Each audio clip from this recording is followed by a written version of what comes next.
কি দিয়েছে? বড়া। আরে বানাবো ভেবেছি ছোলা। Hey guys, welcome back to my channel. আবার তোমাদের সামনে একটা নতুন ব্লগ নিয়ে আসলাম।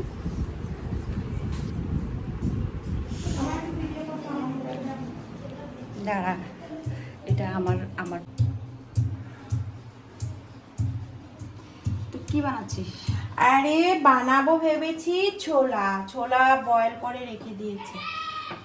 এখন দেখ বোনের বাড়ি কিছু খুঁজেও পাচ্ছি না, আর এই গ্রাইন্ডারের যে জারটা কোথায় রেখেছে, তো ভেবেছিলাম এগুলাকে গ্রাইন্ড করব। আর যদি জানতাম জার খুঁজে পাবো না, তবে এগুলাকে আমি গ্রেট করে নিতাম। এখন তো গ্রেট করার মতো অবস্থা নেই, এত কুচি কুচি করে কেটেছি। তো এখন কি করব? বসে থাকবো?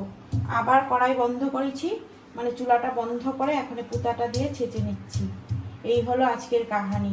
তো আজকে সকাল সকাল বানাবো ছোলা, বাচ্চাদের ডিমান্ড, আর বানাবো হলো পাস্তা, রুটি পরোটা এগুলো কিছু হবে না। কি রে, তোদের বাড়ির গ্রাইন্ডার কোথায় গেল? হ্যাঁ হ্যাঁ, আমাদের 300 গিয়াতে গ্রাইন্ডারের অভাব। আমার রে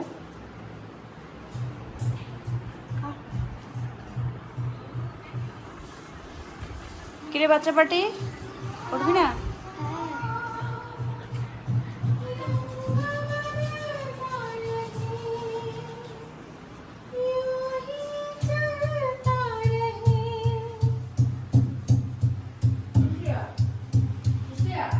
কি বুদ্ধি!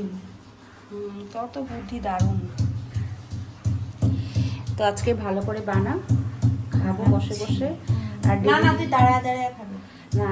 আর সকালবেলা ওই তেলের জিনিসগুলো পেটে ভালো লাগে না, একটু হজমও হয় মা। না। আমি এখানে আদাটাকে ছুলে রেখেছিলাম, কোথায় দেখতে আদাটা? এরাম আদা কোথায়? এরাম আদা।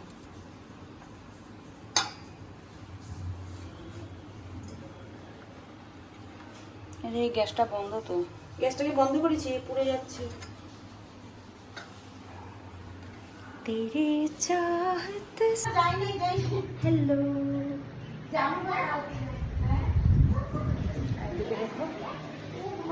সবাই কাজে বসে।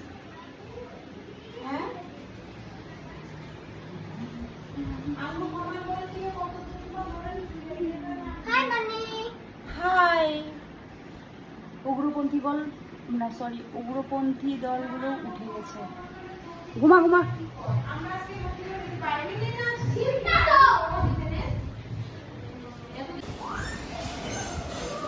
বোনের বাড়িতে আসছিলাম গুয়াহাটিতে বেড়াতে, কিন্তু ভেবেছিলাম অনেক জায়গায় অনেক প্ল্যানিং, সামার ভ্যাকেশনে কত জায়গায় যাব, কত ড্রেসপাতি নিয়ে আসছি, কিন্তু যে এই দুর্গতি হবে জানতাম না। মানে এত গরম গুয়াহাটি, মানে আমাদের এখানে গরম কিন্তু সহ্য করার মতো। ওদের রুমে এসি চলছে, তথাপিও মানে কি বলবো, মানে এত গরম, মানে কোনো কিন্তু ভালো একটা কাপড় মানে শরীরে লাগানো যাচ্ছে না। যাই না এখানে লোকরা কি মানে সবার হয়তো অ্যাডজাস্ট হয়ে গেছে, কিন্তু আমরা অ্যাডজাস্ট করতে পারছি না। 2 দিনের জন্য আসছি। তো যাই হোক, 2-3 দিনের জন্যই আসছিলাম। তো রিটার্ন করার টাইমও হয়ে গেছে আমাদের। 2-3 দিনের মধ্যে কোথাও ঘুরতে বের হয়নি, বাচ্চাদের সাথে কোনোখানে বের হয়নি।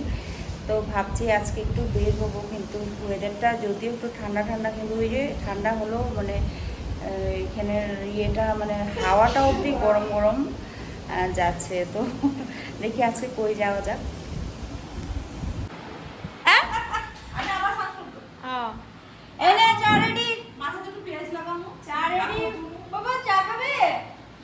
পেঁয়াজ টেস্টে আমরা গেলেই কর না, এত সব হেডেক একবারে।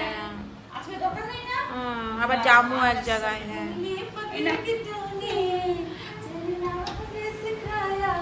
সকালে উঠে মাম্মা কোলে না, মাম্মা কোলে, সকালে উঠে মাম্মা কোলে। গরম তো এসিতে নাকি সারা তো। তোরা কি খাবি? না জানি ওপর চা রাখছি। আর তুই কি লিখছিস? গান। এখন সকাল উঠে গান গাবো। সত্যি না, এখানে দিনগুলো এমনি এমনি পার করলাম, ভালো লাগে না। চল কোথাও বের হয়ে আজকে। একটু বেরোবো তো। ওই চা বানাইছি উপরে কো, পাস্তা বানিয়ে দিবানে হয়ে হাম। দে খাওয়া দে সকাল সকাল। Pasta ready. আর আমি তো পাস্তা খাবো না, আমার একদম পছন্দ না।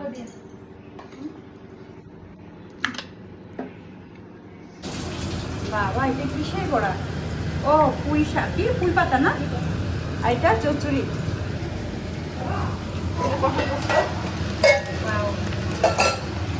কি রে চচ্চড়ি ওদেরকে দিয়ে শেষ, আমরা খাবো না? এত অপমান। এই দেখ 50 টাকা চালে দেখ, মুখে আলাদা। হ্যাঁ এই চালটা কিন্তু ঝরঝরা হয়েছে। ঝরঝরা এটা ওটা কি কত ওটা যেটা 30 টাকা 35 টাকা চাল এটা 40 টাকা চাল এটা। আমি মানে আস্তে আস্তে পুরো বুঝে গেছি কোনটা। আসলে ওরা বাজার করে না না, পুরো ওরাই বাজার করে। ও পুরো ঘামছিস রে ওরু। অতিথি আসে অতিথিতে তো প্যাক পূজা করতে হইলো না। ও বাজারে কাটবে। একদিন যেন শুনে মোটা আনবার তো শুনে ঠা উল্টায় পায়ে পড়ে গেছে। এই মসজিদ উঠছে আমার।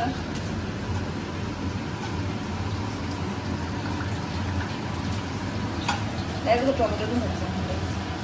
আলুগুলো যে জায়গায় রেখে দিস না, ওকে না পড়লেই হয়। দিচ্ছি। ওদের দুজনকেই দেওয়া হচ্ছে। বলতে তুইও বলতে পারিস না না আমি খাবো। বলতে বেশি হয়ে যা। আমিও খাবো। পাগল এই যা করিস, এখনো পর্যন্ত বিয়ে হয়েছে, এত বছর হয়েছে, কাম শিখিস নি। ইস রাম, এগুলো যা করছিস। কি দিয়েছে? বড়া। এই বাবা চকলেট দিয়ে বাই করছে যা যা যা। ওই ক্ষমা, একটু বড়া